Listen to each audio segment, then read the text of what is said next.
Assalamualaikum warahmatullahi wabarakatuh. Perkenalkan, kami dari kelompok 2 ingin mempresentasikan mata kuliah Tata Hukum Pemerintahan yang berjudul Pelayanan Publik. Sebelumnya, saya akan memperkenalkan teman-teman anggota saya. Ada Sekar Anissa, Fauzan Ahmad Akbar, Azira Fitura Khoir, Fajar Aswad, dan saya sendiri Darul Anggara.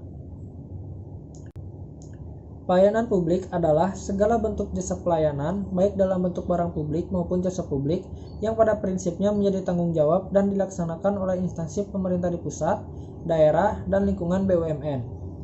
Dalam rangka upaya pemenuhan kebutuhan masyarakat, maupun dalam rangka pelaksanaan ketentuan peraturan perundang-undangan.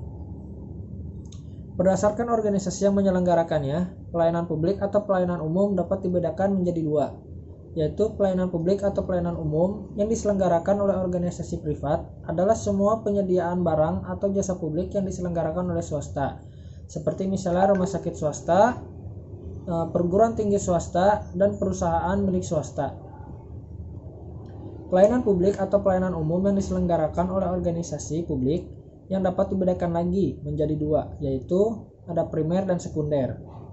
Apa itu bagian yang primer? Adalah sebuah penyediaan barang atau jasa publik yang diselenggarakan oleh pemerintah yang di dalamnya pemerintah merupakan satu-satunya penyelenggara dan pengguna mau tidak mau memanfaatkannya. Misalnya adalah pelayanan di kantor imigrasi, pelayanan penjara, dan pelayanan perizinan. Yang sekunder adalah segala sesuatu bentuk penyediaan barang atau jasa publik yang diselenggarakan oleh pemerintah, tetapi yang di dalamnya tidak harus mempergunakannya karena adanya beberapa penyelenggara pelayanan. Saya tambahkan, definisi resmi dari pelayanan publik secara singkat berdasarkan Undang-Undang Nomor 25 tentang Pelayanan Publik, yaitu Pasal 1 Ayat 1. Segala upaya untuk memenuhi kebutuhan warga dalam penyelenggaraan barang, jasa, dan administratif yang disediakan oleh penyelenggara layanan. 3 aktor yang ada di dalam undang-undang tersebut yaitu 1. Penyelenggara, yaitu setiap institusi penyelenggara negara, korporasi, dan lembaga independen yang dibentuk untuk kegiatan pelayanan publik. Yang kedua, pelaksana, yaitu orang-orang yang bekerja untuk pihak penyelenggara tersebut. Jadi, pelaksana itu yang berinteraksi langsung dan bertugas melayani masyarakat. Yang ketiga, masyarakat. Tentu saja masyarakat yang menerima manfaat dari pelayanan publik tersebut.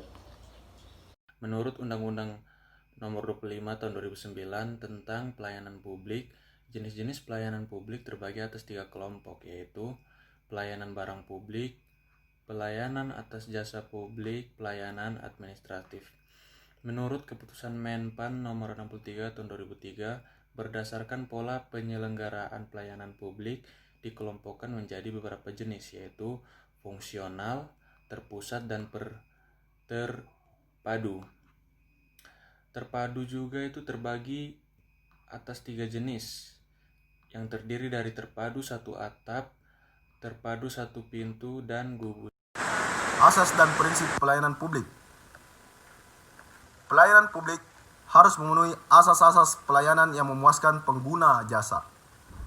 Penyelenggaraan pelayanan menurut Sinambela 2019, asas-asas pelayanan publik yaitu yang pertama, transparansi, di mana transparansi itu bersifat terbuka, mudah dan dapat diakses oleh semua pihak yang membutuhkan dan disediakan secara memadai serta mudah dimengerti. Nomor 2, akuntabilitas. Akuntabilitas yaitu dapat dipertanggungjawabkan sesuai dengan ketentuan peraturan perundang-undangan. Ketiga, kondisional, sesuai dengan kondisi dan kemampuan pemberi dan penerima pelayanan dengan tetap berpegang pada prinsip efisiensi dan efektivitas. Keempat, partisipatif. Partisipatif mendorong peran serta masyarakat dalam penyelenggaraan pelayanan publik dengan memperhatikan aspirasi, kebutuhan, dan harapan masyarakat. Kelima, kesamaan hak, tidak diskriminatif dalam arti tidak membedakan suku, agama, ras, golongan, gender, dan status ekonomi. Keenam, keseimbangan hak dan kewajiban. Keseimbangan hak dan kewajiban, pemberi dan penerima pelayanan publik harus memenuhi hak dan kewajiban masing-masing pihak. Sedangkan, menurut keputusan Menpan nomor 63 tahun 2003, dalam proses kegiatan pelayanan publik diatur juga mengenai prinsip pelayanan sebagai pegangan dalam mendukung jalannya kegiatan. Adapun prinsip-prinsip pelayanan publik yaitu pertama, kesederhanaan. Prosedur pelayanan publik tidak berbelit-belit, mudah dipahami dan mudah dilaksanakan. Kedua, kejelasan. Persyaratan teknis dan administratif pelayanan publik.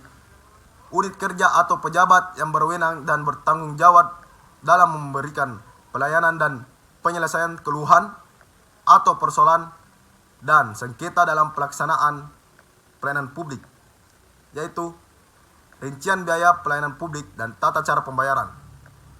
Ketiga, kepastian waktu.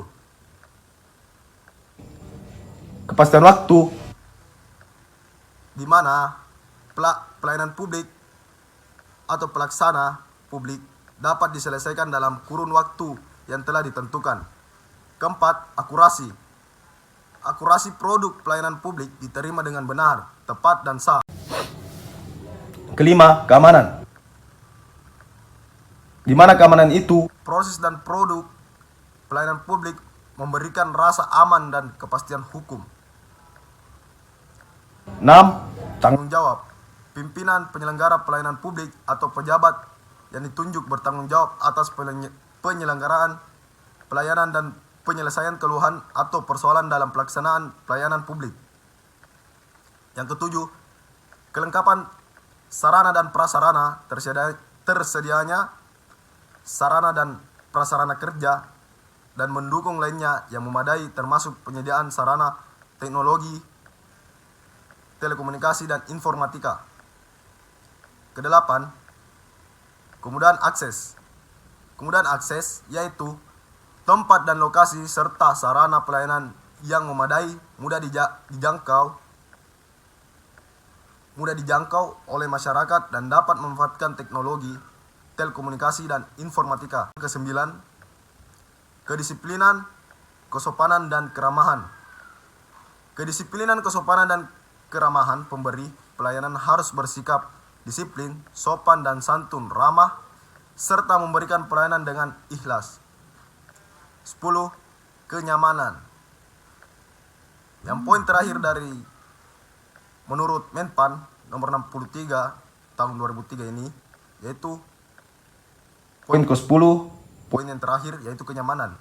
Di mana kenyamanan ini lingkungan pelayanan harus tertib, teratur, disediakan ruang tunggu yang nyaman, bersih, rapi, lingkungan yang indah dan sehat, serta dilengkapi dengan fasilitas pendukung pelayanan seperti parkir, toilet, tempat ibadah, dan lain-lain. Berikutnya adalah standar pelayanan publik.